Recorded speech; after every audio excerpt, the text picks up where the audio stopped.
यार मान लो मैं आप लोगों को ना 30 या 35 हजार रुपए का बजट दूं और आप लोगों से बोलूं कि भाई कौन सा परफेक्ट फोन है, तो आप लोग भी शायद कंफ्यूज जाओगे, क्योंकि भाई इतने सारे स्मार्टफोन यहाँ पे मौजूद है। किसी के अंदर भाई तगड़ी वाली गेमिंग आती है, किसी के अंदर तगड़ी वाली बैटरी आती है, किसी के अंदर कैमरा अच्छे हैं, तो किसी के अंदर डिजाइन अच्छा है। लेकिन अगर मैं बोलूं आप लोगों को, कुछ ऐसी ब्रांड्स हैं जो भाई इसी सेगमेंट के अंदर आपको कुछ ऐसी चीजें दे रही हैं जिसके बाद आप लोगों को दूसरे फोन की तरफ देखने की जरूरत ही नहीं है, तो आप लोग इसे शॉक हो जाओगे। मैं बात कर रहा हूं भाई एक तरफ सैमसंग के इस 60,000 रुपए के फोन की, जो कि S24 FE है। लॉन्च ये 60,000 में हुआ था, लेकिन टेंशन मत लो, ये फोन अभी इस टाइम पर 35,000 रुपए का मिल रहा है। वहीं पे इस वाले फोन को मैं कंपेयर कर रहा हूं OnePlus के Nord 5 के साथ। अब क्यों कर रहा हूं? क्योंकि भाई ये वाला जो फोन है आपको एक अलग सी ब्रांड वैल्यू देता है, पहली बात तो। सेकंड, इसके अंदर कहीं ना कहीं आपको थोड़े बहुत प्रीमियम कण मिल जाते हैं, जो कि OnePlus माना जाता था अपनी चीज के लिए। तो यहाँ पे ये वाला फोन जो है 30,000 रुपए में लॉन्च करके OnePlus ने इसको काफी तगड़ा से कॉम्पिटिटर सा बना दिया है इस S24 FE का। तो हमने सोचा भाई इन दोनों को भिड़ाते हैं, दिखाते हैं आप लोगों को क्या है भाई इनके अंदर असली माल पानी और कौन सा आप लोगों इन दोनों फोन में से लेना चाहिए। तो मजा आएगा इस वाली वीडियो के अंदर। और अगर आप लोग भाई पहली बार चैनल पर आ रहे हो तो डेफिनेटली यार लाइक कर दो। इस वाली वीडियो के अंदर हम लोग भाई 200 कमेंट्स कहीं रख रहे हैं। जितने भी पहले 200 कमेंट्स आएंगे भाई उन सभी को मैं हार्ट दूंगा। तो जाके जल्दी से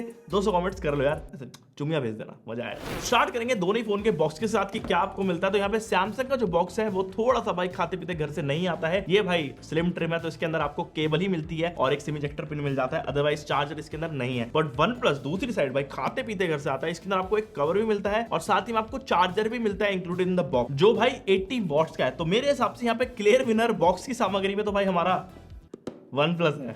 सिर्फ बॉक्स की बात ही करना इंपॉर्टेंट नहीं होता भाई, फोन्स के ऊपर बहुत बड़ी चीजें निर्भर होती हैं। तो प्राइसिंग की बात स्टार्ट करेंगे सबसे पहले। अगर आप लोग इस टाइम पर S24 FE खरीदना चाहते हो तो इसका जो बेस वेरिएंट आप लोगों को मिलता है, जिसके अंदर आपको 8 GB रैम मिलती है, 128 GB की इंटरनल स्टोरेज मिलती है, वो आपको मिल जाता है 35,999 रुपीज का, मतलब 36,000 रुपए। लेकिन आपको उसके ऊपर 1-2 हजार का बैंक डिस्काउंट मिल जाएगा। तो ये वाले इफेक्टिव कॉस्ट 34,000 हम लोग मान के चलते हैं कितने में पड़ जाएगा, which is a very good cost to be honest, क्योंकि फोन 60,000 में लॉन्च हुआ था तो काफी कम हो गया है। अगर भाई बात करें हम लोग इस OnePlus Nord 5 की, तो ये वाला फोन जो है इसका आपको सेम वेरिएंट 8 GB रैम के साथ मिलता है, लेकिन इसके अंदर जो बेस स्टोरेज है वो आपको 256 GB वाली मिलती है, जिस वजह से यहाँ पे एनहांसमेंट हो जाती है। और इसका जो कॉस्टिंग है वो भी 31,999 है, लेकिन आप लोग इसके ऊपर 2,000 रुपए का ICICI के ऊपर डिस्काउंट ले सकते हो। तो ये फोन की इफेक्टिव कॉस्ट 30,000 रुपए होती है। तो यहाँ पे 4-5 हजार रुपए का दोनों ही फोन के अंदर फर्क आ जाता है। तो क्या 4-5 हजार रुपए सैमसंग यहाँ पे अपने आप को जस्टिफाई कर पाएगा, वो बताते हैं। तो यहाँ पे डिजाइन की अगर बात करें, दोनों फोन का डिजाइन एक बहुत ही अलग आपको फील देता है, लेकिन यहाँ पे दोनों फोन के डायमेंशन बहुत ज्यादा सिमिलर आप लोग देखोगे। इवन अगर आप लोग हाइट देखोगे तो वो भी काफी ज्यादा सिमिलर है दोनों फोन की, और अगर आप लोग विड्थ देखोगे दोनों फोन की वो भी हूबहू सिमिलर है। और दोनों ही फोन इतने सिमिलर है कि जो मेटालिक फ्रेम सैमसंग के अंदर आता है वही सेम फ्रेम काइंड ऑफ यहाँ पे OnePlus ने कॉपी कर रखा है उसी सेम फिनिश का। जहाँ पे ऊपर से आप देखोगे दोनों के अंदर सेम सी फिनिश देखने मिलती है, जबकि एक साइड हमारे को OnePlus में प्लास्टिक फ्रेम मिलता है और एक तरफ हमारे को सैमसंग में मेटल फ्रेम मिलता है। तो यहाँ पे जो 5,000 रुपए का डिफरेंस था वो यहीं कहीं आएगा, क्योंकि आपको सैमसंग के अंदर पीछे की साइड में यहाँ पे ग्लास बैक मिल जाती है, एक मेटल फ्रेम मिलता है और सामने की तरफ में ग्लास ऑब्वियसली मिलता है, सभी फोन मिलता है। और यहाँ पे जो सैमसंग में ग्लास यूज करा गया कॉर्निंग रोलास विक्टर्स है, जबकि सेम चीज यहाँ पे हमारे को OnePlus में मिलती है, लेकिन ग्लास होने के बावजूद पीछे की साइड में ये वाला इधर OnePlus ने स्पेसिफाई नहीं करा है कि इन्होंने कौन सा ग्लास यूज करा है। तो अगर आपको अपने फोन्स के साथ ऐसे जाहिल रूप से पेश आना है, थोड़ा फोन्स के इधर-उधर फेंकने की आपकी ऐसे अंदर से टेंडेंसी है, तो आप लोग S24 FE ले सकते हो। इसके अंदर आपको थोड़ी बेटर फील आएगी एंड थोड़ा स्टर्डी है एज कंपेयर टू हमारे OnePlus। यहाँ पे आपको ज्यादा in hand feel better definitely Samsung देगा। अच्छा, अभी हम लोग जो डिजाइन की बात कर रहे हैं, आपको डिजाइन में एक की फर्क बता देता हूँ। वैसे तो लगभग सिमिलर से दोनों फोन के अंदर सेम जगह पे आपको टाइप सी पोर्ट मिल जाता है, स्पीकर ग्रिल देखने को मिल जाती है। साइड में आप देखो तो वॉल्यूम रॉकर्स और हमारे जो पावर बटन है वो बिल्कुल सेम टू सेम ही है, कुछ ज्यादा फर्क ही नहीं लगता। अगर आप लोग देखोगे बहुत ज्यादा सिमिलरिटी है, ऊपर की साइड में बहुत सिमिलर है, लेकिन जो एक चीज आपको एक्स्ट्रा मिलती है OnePlus में, जो कि है भाई ये प्लस की।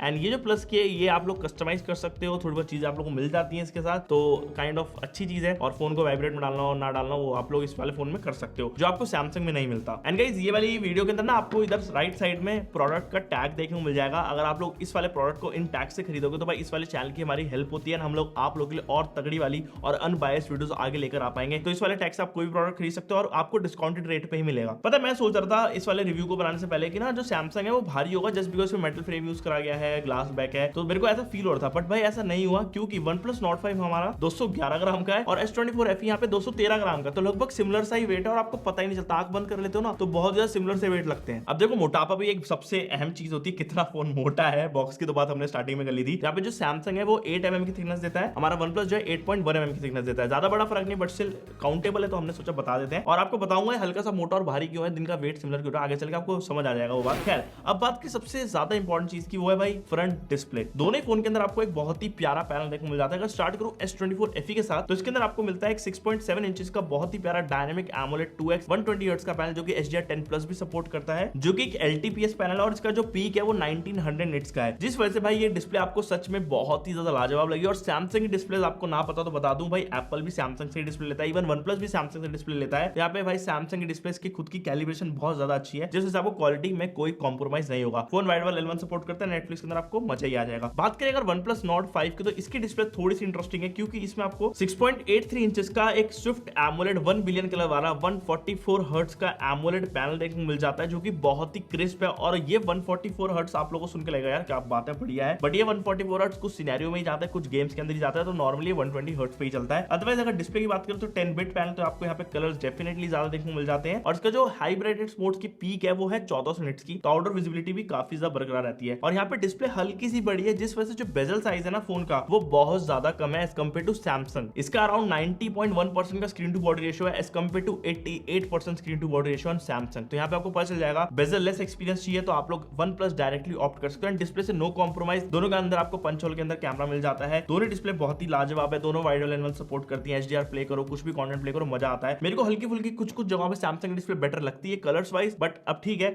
लेकिन हाँ, यहाँ पे आपको 10 बिट कलर मिल रहा है OnePlus में, जो एक अच्छी चीज है। और एक इंटरेस्टिंग फैक्ट ये भी है OnePlus की डिस्प्ले के अंदर, ये ना 1.5 के रेजोल्यूशन सपोर्ट करती है, जो कि सैमसंग की डिस्प्ले नहीं करती। लेकिन ये तो चलो अपनी प्रेफरेंस होती है, आपको किसकी डिस्प्ले पसंद आएगी कलर वाइज। एंड पता है, ये अभी डिस्प्ले की हम लोग जो बात करें, इसके अंदर एक चीज थी जो मेरे को ना थोड़ी सी अलग लगी, और वो ये था जब मैं दोनों फोन को आउटडोर यूज करता हूं, सैमसंग की डिस्प्ले ने काफी जल्दी से ब्राइटनेस ड्रॉप कर ली थी, और फिर सैमसंग की डिस्प्ले थोड़ी डल लग रही थी as compare to OnePlus daylight के अंदर। ये पता नहीं क्या हो रहा था, शायद फोन गर्म हो सकता है, उस वजह से दिक्कत दे रहा हूं, बट हाँ ये हुआ तो मैं आपको बता रहा हूँ। खैर, बात करें डिस्प्ले फिंगरप्रिंट स्कैनर की, दोनों के अंदर आपको ऑप्टिकल वाला मिल जाता है। प्लेसमेंट हल्की सी आप लोगों को दोनों फोन के अंदर डिफरेंट मिलती है, OnePlus हल्का सा नीचे है, सैमसंग भी ठीक है, और दोनों की स्पीड भी लगभग सिमिलर आती है। स्पीकर क्वालिटी की बात करूंगा, दोनों फोन के अंदर हमारे को स्पीकर में स्टेरियो स्पीकर का सेटअप मिल जाता है। और सरप्राइजिंगली मुझे ऐसा लगा था इनिशियली कि सैमसंग के स्पीकर्स बेटर होंगे, लेकिन जब हमने कुछ चीजें सुनी, हमें पता चला कि जो लाउडनेस है वो हमारे को OnePlus के स्पीकर में बेटर मिलती है। इवन तो जो डेप्थ और बेस होता है वो सैमसंग में अच्छा है, लेकिन लाउडनेस के मामले में OnePlus जीत जाता है, जिस वजह से ज्यादातर लोग OnePlus को पिक करेंगे स्पीकर वाइज।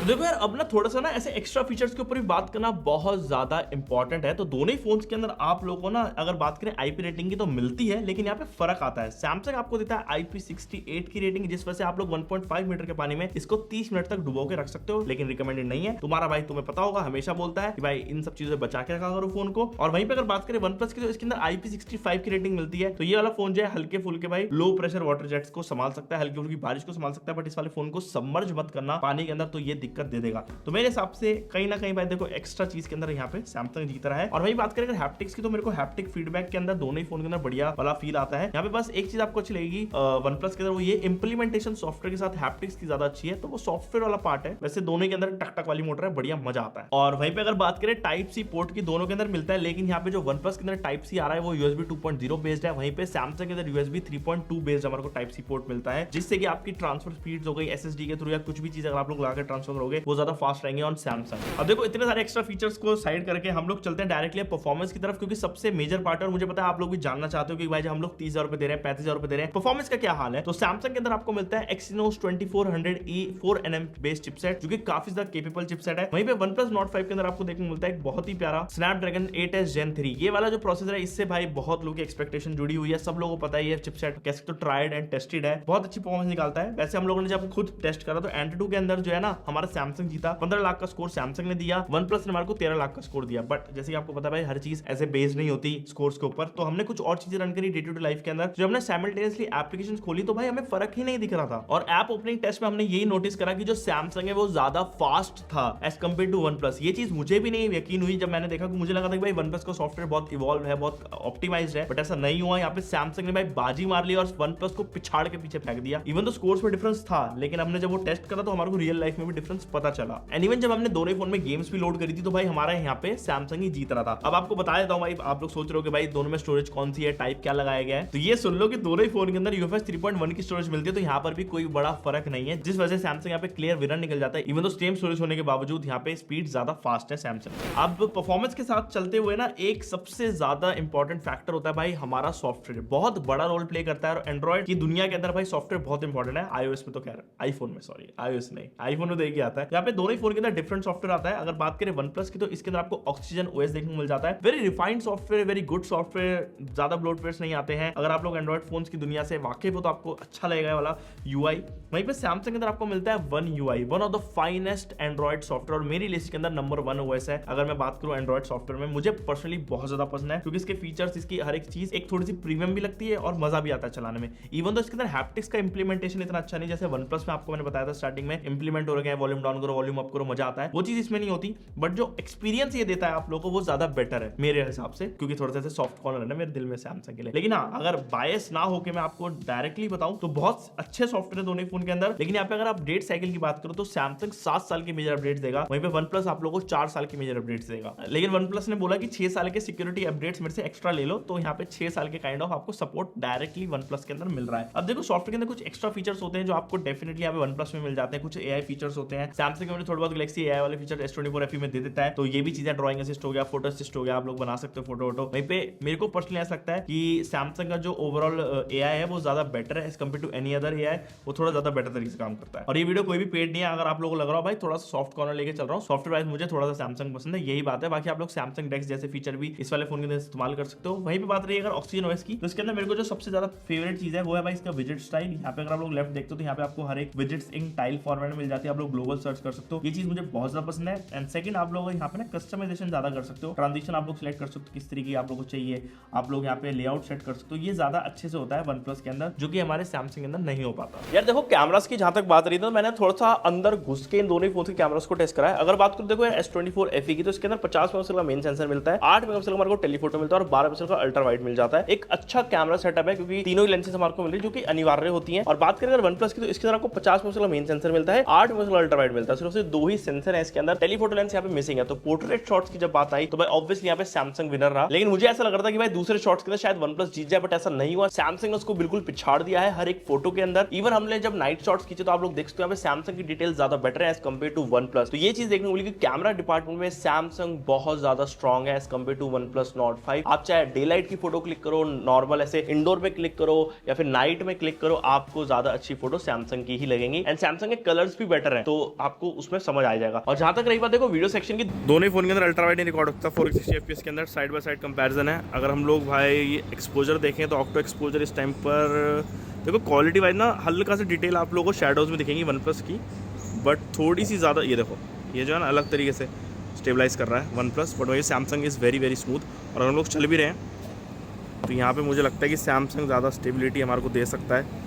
मेरे दोनों ही हाथ हिल रहे हैं। दोनों ही फोन 4K 60 FPS की वीडियो रिकॉर्ड कर सकते हैं, बट हमने ये चीज नोटिस करी कि जो ओवरऑल भाई क्वालिटी थी वो बेटर हमारे को मिली है यहाँ पे सैमसंग में। लेकिन सैमसंग थोड़ा सा जूम्ड इन था, वहीं पे OnePlus थोड़ा जूम्ड आउट था। तो अगर आप लोग ब्लॉग करते हो, अगर आपको कंटेंट क्रिएशन में जाना है, तो यहाँ पे kind of front facing camera के अंदर OnePlus जीत रहा था। एंड दोनों ही फोन फ्रंट में भी भाई 4K 60 FPS वीडियो रिकॉर्ड कर सकते हैं। OnePlus का बेसिकली एक सीन ही अच्छा है, इसके अंदर फील्ड ऑफ व्यू हमारे को थोड़ा ज्यादा मिलता है एज कम्पेयर टू सैमसंग। और क्वालिटी वाइज मेरे को हल्का सा फ्रंट कैमरा के अंदर OnePlus बेटर लग रहा है, पता नहीं क्यों। और यहाँ पे सैमसंग ने अपनी भाई ब्राइटनेस भी ड्रॉप कर लिया है। और फोटोज के अंदर ना 2-3 चीजें जो होती है सबसे ज्यादा अहम होती है। एक तो कलर्स मान लो मेन, या वीडियो के अंदर भी कलर्स हो गए। सेकंड, आपके भाई जो डायनामिक रेंज है वो किस तरीके से कैप्चर हो रही है वीडियो के अंदर। थर्ड, भाई आपकी डिटेल्स कैप्चर हो रही है नहीं हो रही, और स्किन टोन्स किस तरीके से दिख रही है। तो यहाँ पे भाई OnePlus ने अपने फ्रंट कैमरा के अंदर ये चीज अच्छी कर रखी है। बाय द वे जो मेगापिक्सल काउंट है ना OnePlus के ज्यादा है as compare to Samsung. OnePlus के अंदर हमारे को 50 मेगापिक्सल का सेंसर देखने को मिलता है, वहीं पे सैमसंग में सिर्फ 10 मेगापिक्सल का सेंसर है इन द फ्रंट। 50 और 10 मेगापिक्सल का फर्क ज्यादा होता है, बट जब आप लोग वीडियो देखो इतना बड़ा फर्क इसलिए नहीं मैटर करता क्योंकि जो ओवरऑल ऑप्टिमाइजेशन होती है वो दोनों ही सेंसर्स की अलग है, जिस वजह से दोनों की वीडियोस अलग है। मुझे पता है यार आप लोग एक चीज के लिए बहुत ज्यादा कंफ्यूज हो गए, वो है भाई दोनों ही फोन्स की बैटरी, क्योंकि दोनों के अंदर एमएच थोड़ा सा डिफरेंट मिलता है। अगर बात करूं सैमसंग की तो इसमें 4700 mAh का सेल लगाया गया है। अगर इसका साइज देखो तो भाई एक्सपेक्टेड था कि 5500 mAh आएगा, बट नहीं भाई उन्होंने थोड़ा छोटा साइज घुसा दिया इसके अंदर, पता नहीं क्या करते सैमसंग। खैर यहाँ पे अगर OnePlus की बात करूं तो इसके अंदर आपको 6800 mAh की बैटरी मिल जाती है। एंड डेफिनेटली भाई यहाँ पे बहुत बड़ा जंप है एज कम्पेयर टू भाई हमारा सैमसंग। तो इसके अंदर आपको अराउंड 10 घंटे का एसओटी मिल जाएगा। वन प्लस की बात अगर मैं करूं स्पेसिफिकली, और फिर सैमसंग में आपको 6 से लेकर 7 घंटे का एसओटी मिलता है। तो डिपेंड करता है यूजेज के ऊपर। यूजेज अगर आपकी अलग होगी तो भाई आप लोग वन प्लस से ज्यादा एसओटी भी निकाल सकते हो, बट मैंने देखा है ज्यादातर फोन 12 घंटे 11 घंटे बहुत मुश्किल से पहुंच रहे हैं इतनी बड़ी बैटरी होने के बावजूद भी। अभी ऑप्टिमाइजेशन मुझे थोड़ी सी कमी दिख रही है इन फोन्स में। और वहीं पे अगर आप लोग फास्ट चार्जिंग देखो तो आपको वही वन प्लस मिल जाती है 80 वॉट्स की, वहीं पे हमारे को सैमसंग में 25 वॉट्स की चार्जिंग ही मिलती है विद PD 2.0 सपोर्ट। लेकिन एक चीज अच्छी है सैमसंग के अंदर कि आपको यहाँ पे वायरलेस चार्जिंग का सपोर्ट मिलता है, जो कि वन प्लस में आपको नहीं मिलता। लेकिन हाँ, दोनों ही फोन जो है रिवर्स वायर्ड चार्जिंग सपोर्ट कर लेते हैं, तो आप लोग वो भी कर सकते हो। और हाँ, सैमसंग जो यहाँ पे रिवर्स वायरलेस चार्जिंग में सपोर्ट करता है, तो ये भी एक अच्छी चीज है। तो मेरे हिसाब से जो बैलेंस फोन अगर देखा जाए तो भाई वो सैमसंग है। कहीं ना कहीं आप लोग 4-5 हजार रुपए जो एक्स्ट्रा दोगे उसमें सैमसंग ज्यादा बेटर आप लोगों को चीजें दे रहा है, थोड़ा लंबा सपोर्ट दे रहा है as compare to OnePlus. OnePlus की इवन तो बैटरी ज्यादा स्ट्रॉन्ग है, लेकिन कुछ जगहों पे वो और ज्यादा ऐसे थोड़ा सा ढीला पड़ जाता है और फीका पड़ जाता है कि कैमरा उसका मेन एक दिक्कत है 30,000 रुपए की रेंज के अंदर, जहां पर सैमसंग बहुत अच्छा काम कर रहा है। बाकी मैं सारी चीजें ना आप लोगों पर छोड़ता हूं, आप लोग कमेंट सेक्शन में मुझे बताना कि आप लोग कैसे लगे भाई इन दोनों फोन कंपेरिजन। अगर आप लोग और इन डिटेल आगे चल के चाहते हो तो हम लोग उसके बारे में बात करेंगे। और अगर ये वाली वीडियो आप लोगों को पसंद आएगी तो आप लोग डेफिनेटली लाइक कर सकते हो, चैनल को सब्सक्राइब कर सकते हो,